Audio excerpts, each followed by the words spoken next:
Vamos imaginar a seguinte situação. Bom, é o seguinte, prestem atenção.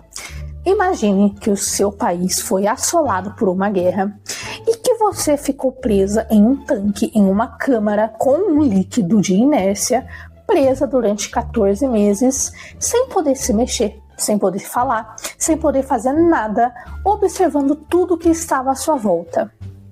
Sim, você estava acordada. Esta é a história de Helena e ela passou exatamente por isso. Imagina só o pavor, então se preparem porque a história de hoje é pesada, é muito complicada e eu vou trazer tudinho para vocês.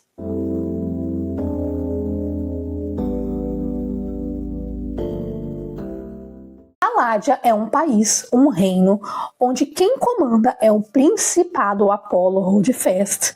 E é dito que os Holdfast, a família Holdfast, foi abençoada pelo deus Sol. Paládia existe uma torre, a Torre de Alquimia, onde os jovens alquimistas vão para estudar durante 5 anos. E quando esses 5 anos são completados, eles vão receber o seu certificado e vão viver as suas vidas de alquimistas. Vão fazer a sua vida em Paládia. Os alquimistas de Paládia, eles têm a sua própria guilda, o seu próprio grupo, e tem alguns deles, bom, alguns não, bastantes, né, não aceitavam muito bem o reinado do Apolo Holdfast, porque ele proibiu muitas práticas mágicas, como, por exemplo, a necromancia, que podemos dizer que é a magia negra, né, então ele proibiu totalmente essa mágica. E também existem regras em Paládia que devem ser seguidas à risca. Bom, essas pessoas que não são a favor do reinado de Apolo Holdfast vão criar uma rebelião. E nessa rebelião, do nada, apareceu uma figura muito esquisita, que não é nada mais, nada menos de que um necromante supremo. Eu não sei falar o nome desse cara, então vai ser necromante supremo mesmo, que é como ele é conhecido em Paládia. Bom, esse necromante supremo vai sugerir uma coisa para esses alquimistas, que é o seguinte: o que ele vai oferecer é imortalidade. Ou seja, eles iam parar no tempo, não iam envelhecer, não iam se machucar gravemente, eles não iam morrer. E esses alquimistas vão aceitar o que esse necromante supremo ofereceu a eles em troca de lealdade. Eles vão começar a se mover pelo reino de Paládia e em um certo dia o nosso querido Principado Apolo Holdfast vai vir a perecer. Ele vai ser assassinado no topo da Torre de Alquimia. E assim a guerra vai estourar em Paládia, fazendo assim com que o seu herdeiro Luke Holdfast assumisse o trono de Paládia. O grupo do Luke é conhecido como a Resistência, e o outro grupo é os Necromantes, que querem tomar a Paládia, querem tomar o poder de Paládia, assim criando as suas próprias regras e sendo mais livres para fazer o que quiserem. Então eles estão em meio de uma guerra. E na Resistência foi criado um grupo, uma guilda que se chama Chama Eterna, que o propósito dessa guilda é proteger o Luke Holdfast e o reino de Paládia. E o que aconteceu foi muito triste. Os necromantes venceram a guerra. A Resistência, enquanto lutava com os necromantes, muitos deles vinham a perecer, eles morriam em batalha. E quando eles morriam, olha só essa cena, gente, é sério, é pavorosa. Quando eles morriam, os necromantes reviviam eles e eles voltavam como zumbis e atacavam a Resistência. Imagina só essa situação, você lutando com o seu colega, o seu parceiro do seu próprio grupo da Resistência, e ele perecia em batalha.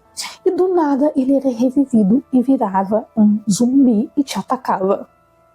Pavoroso e chocante. Bom, como eu disse, os necromantes vão vencer esta batalha Luke Holdfast vai falecer, ele vai ser assassinado, assim dando início à nova Paládia sob o reinado do Necromante Supremo. E é aí que a nossa história vai começar e ficar mais interessante. Bom, como eu tinha dito antes, Helena estava sob inércia dentro da torre de alquimia em um laboratório sem que ninguém soubesse. Ela está lá há 14 meses, sem poder se mexer, sem poder falar, simplesmente vendo tudo à sua volta acontecer, sem poder fazer absolutamente nada. Em um certo dia, alguns necromantes vão descobrir a Helena dentro desse laboratório e vão ficar chocados. Nunca na história de Paládia foi encontrado um alquimista que ficou em inércia durante 14 meses, totalmente acordado e ainda vivo para contar a história. Eles vão ficar chocados com isso e vão chamar a doutora Strode, que é a responsável pelos laboratórios. Eu esqueci de uma pequena parte que eu vou comentar com vocês. Quando a resistência perdeu a batalha, os que sobreviveram vão ser feitos de escravos e também de brinquedinho dos imortais, sendo usados para qualquer coisa. E a maioria deles eram mortos-vivos. Se eles tentavam fugir ou tentassem fazer uma rebelião, eles eram mortos e voltavam como zumbis e ficavam de olho nas pessoas que trabalhavam nas minas, no subterrâneo, fazendo trabalho braçal. E a outra parte das pessoas que sobreviveram a este ataque, dessa guerra da resistência, foram mandados para o laboratório sendo cobaias. Cobaias mesmo. E a Helena está lá em inércia e ninguém sabia dela. E por incrível que pareça, existem 2 relatórios sobre a Helena, que é o seguinte: um deles era uma lista das pessoas que pereceram na guerra, e a outra lista eram das pessoas que eram feitas de cobaia, e a Helena estava nesta lista também, para entrar em inércia, e foi o que aconteceu.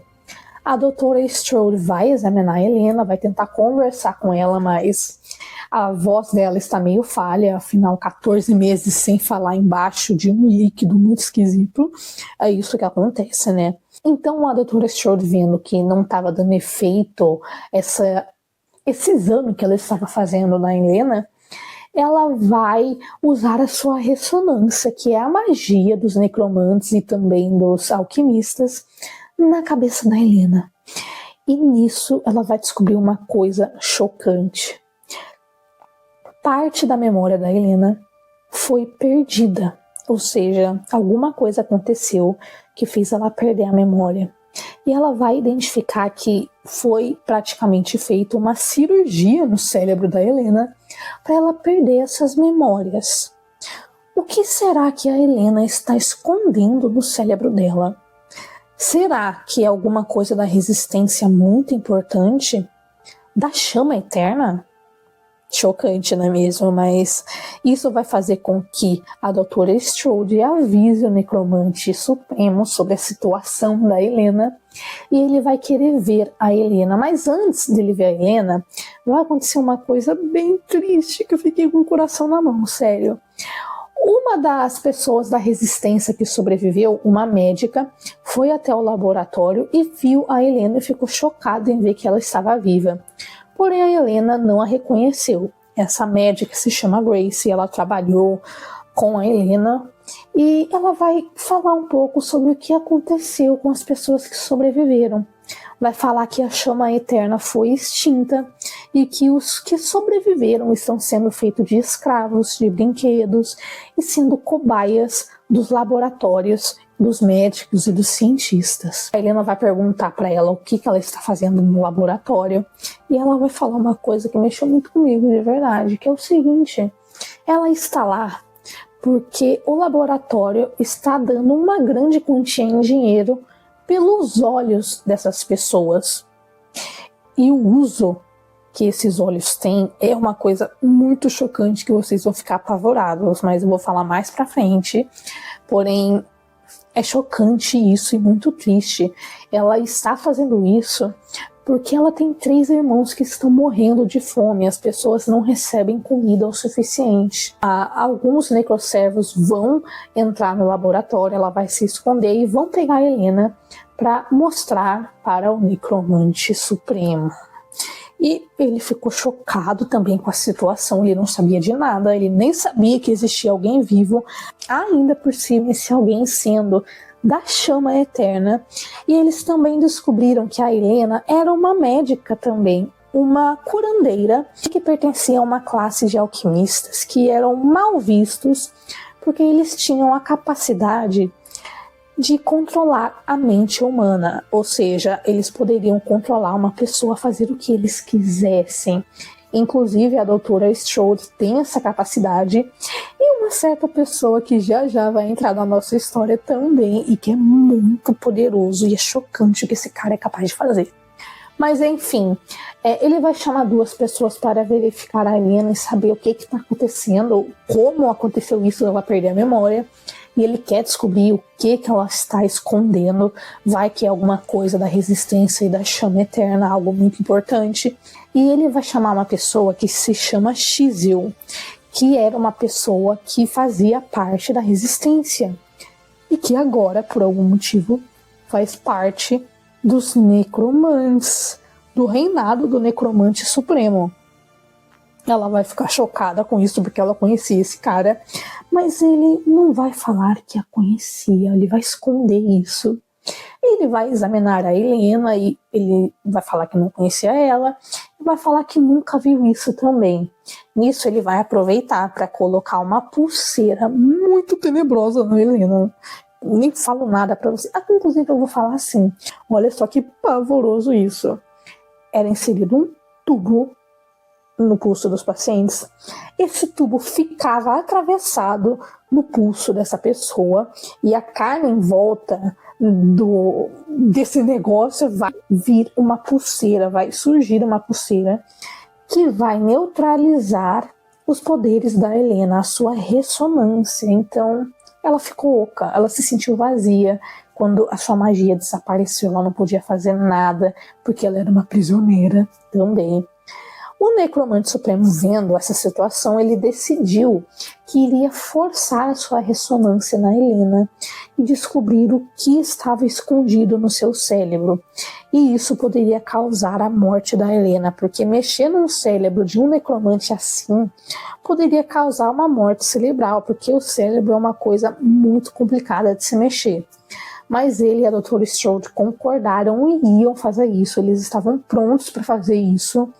Mas o Xizil vai falar uma coisa que aconteceu na resistência durante a guerra, que é muito importante. Durante a guerra, um certo general vai sofrer um grave ferimento no cérebro, em que praticamente o cérebro dele foi destruído. E uma médica curou o cérebro dele, ela restaurou o cérebro dele e ele ficou ótimo. Por que ele está falando isso? Talvez para Helena não morrer, e talvez porque ele faça parte da resistência.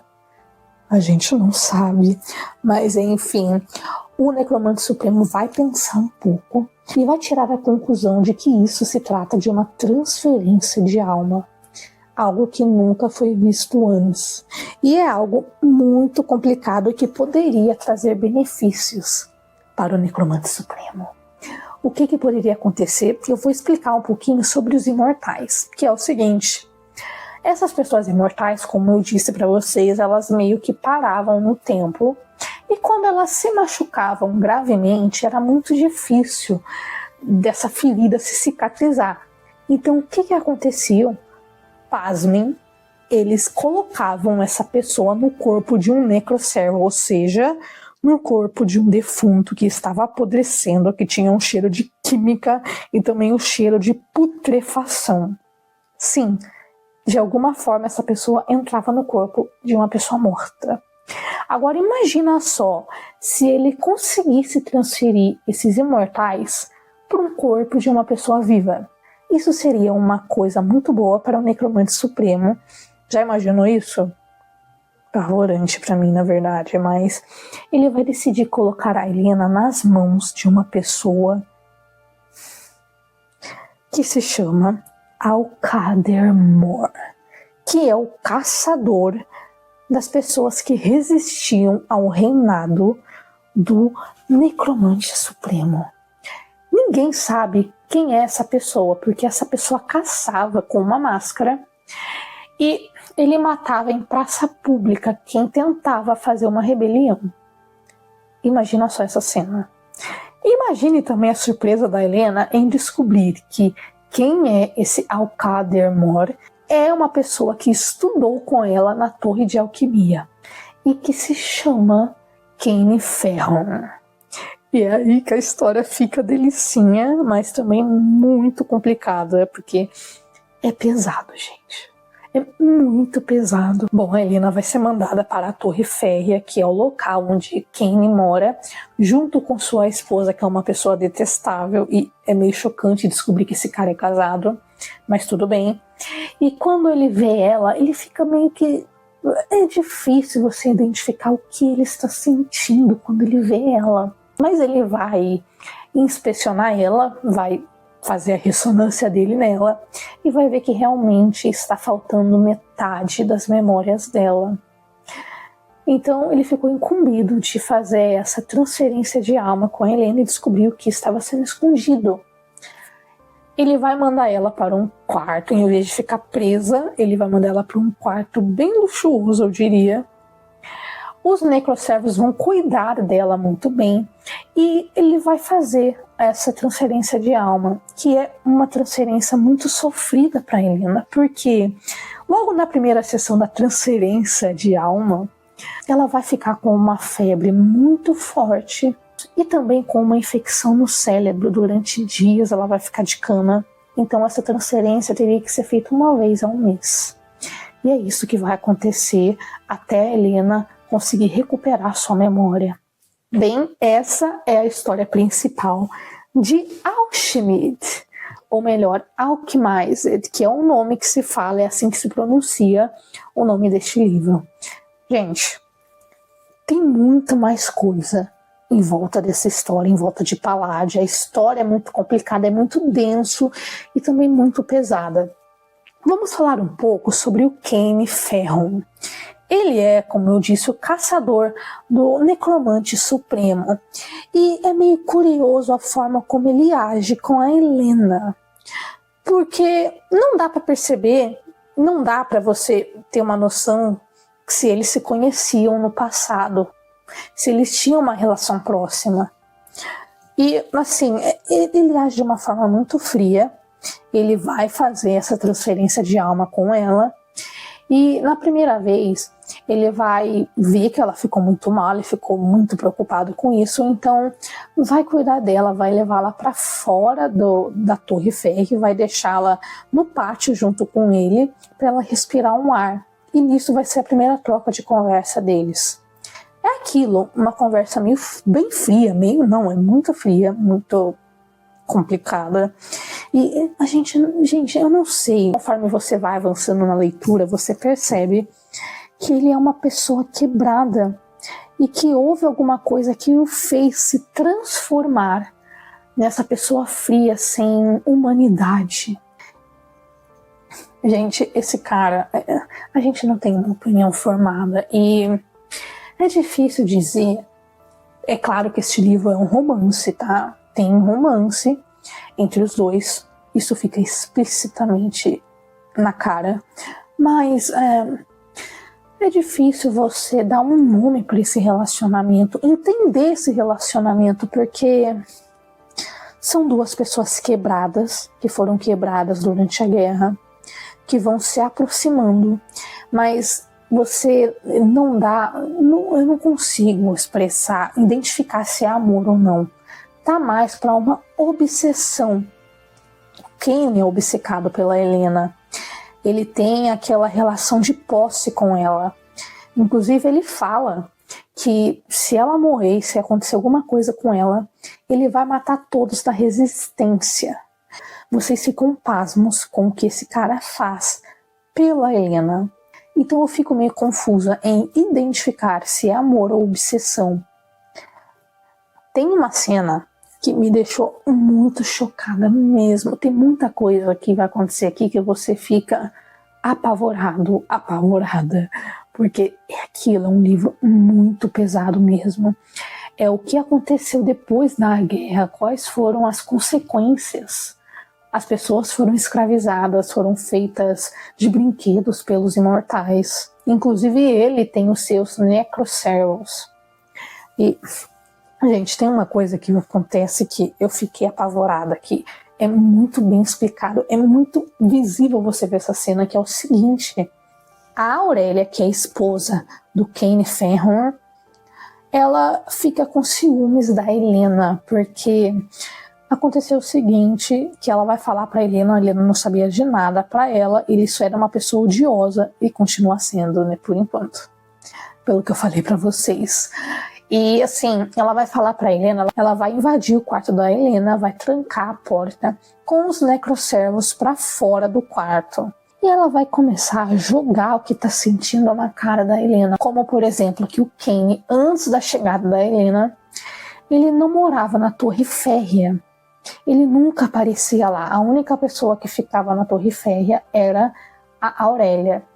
E que ele começou a morar lá quando a Helena foi parar nas mãos dele. E que mesmo a gente não percebe, mas nas palavras da Aurélia acontece isso, ele cuida muito bem dela. Ela é bem tratada naquela Torre Férrea. Os necroservos têm que ficar 24 horas com ela, fazer tudo que ela pede. Tem algumas coisas que ela não pode fazer, como pegar uma faca, entre outras coisas. Então, ela tá com ciúmes da Helena. E lembra dos olhos que eu falei pra vocês, que os laboratórios davam dinheiro para as pessoas que davam os olhos? Que doavam os olhos, né? Então, esses olhos serviam para uma coisinha que a gente chama de câmera. Pavoroso e chocante. E no quarto da Helena tem um olho. E na Torre Férrea inteira tem esses olhos. Então ele tá vendo o que tá acontecendo. E ele não está dentro da Torre Férrea.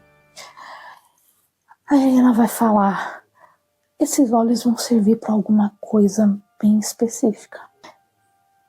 E vai tirar o olho da Helena. Gente, essa cena é pavorosa.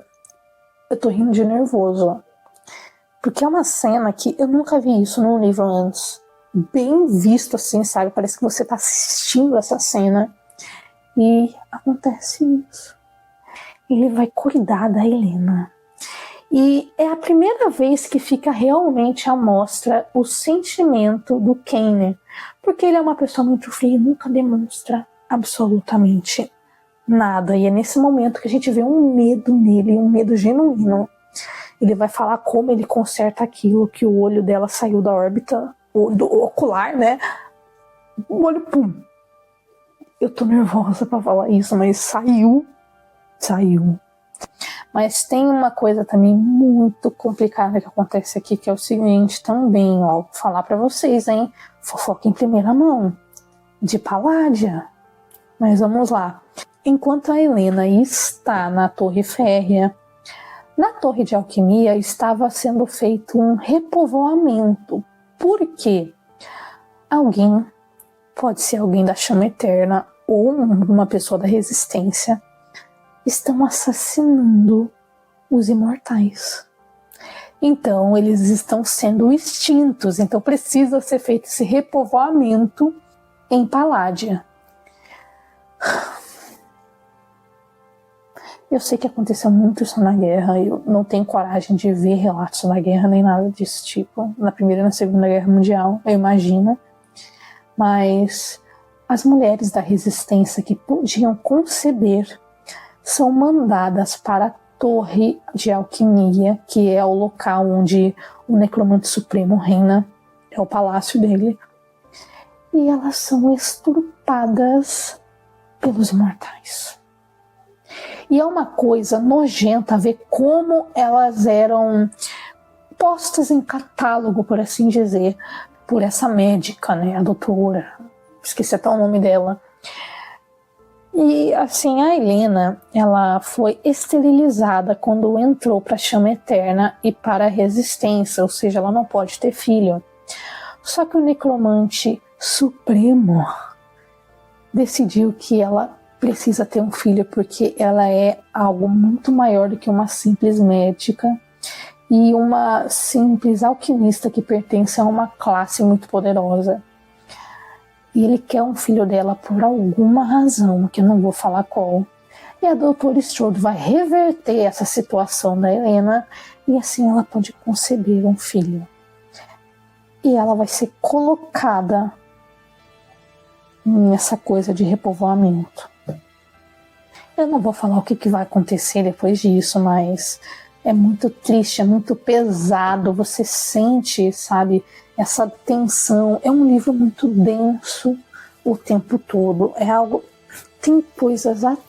São atrocidades que você se choca. Mas eu tenho que falar que este, até o momento, é o melhor livro que eu já li neste ano. É um livro redondinho, é um livro muito complicado de se entender Palladia, sobre os deuses dele, sobre como funciona a Palladia, mas é um livro fantástico. A linha do tempo nesse livro é maravilhosa. Tem um final muito satisfatório, mas você percebe que essas pessoas foram quebradas, muito quebradas, principalmente o Ken. Ele é uma pessoa que sofreu demais, você se compadece dele depois de ver pelo que ele passou, mas ao mesmo tempo você sente um ódiozinho por esse cara, é impossível. Ele é frio, ele é sarcástico, ele é aquele típico bad boy da história. E eu não sei se vocês perceberam pela forma que eu descrevi tanto o Kane quanto o Necromante Supremo e o Apollo Holdfast e o Luke Holdfast, mas este livro primeiramente foi uma fanfic de Hermione, Draco Malfoy e Hermione Granger. Inclusive eu me arrisco a dizer que o final deste livro deu margem, deu uma abertura para um segundo volume. Eu não sei, quem sabe, mas para mim eu fiquei com essa sensação de margem. Eu senti que ele ficou um final meio aberto para um futuro, que pode ser que seja os filhos dessas pessoas que sobreviveram da resistência, né? Se vai ler Alchemized, já sabem, é um livro muito pesado e perturbador também. Eu posso dizer isso, mas é isso. Aqui está a minha recomendação. Este foi o vídeo de hoje. Eu espero que vocês tenham gostado.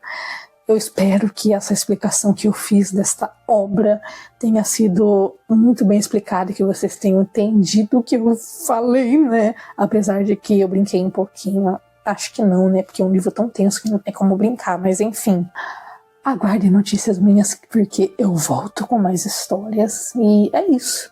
Um beijo grande e até o próximo vídeo. Espero vocês lá.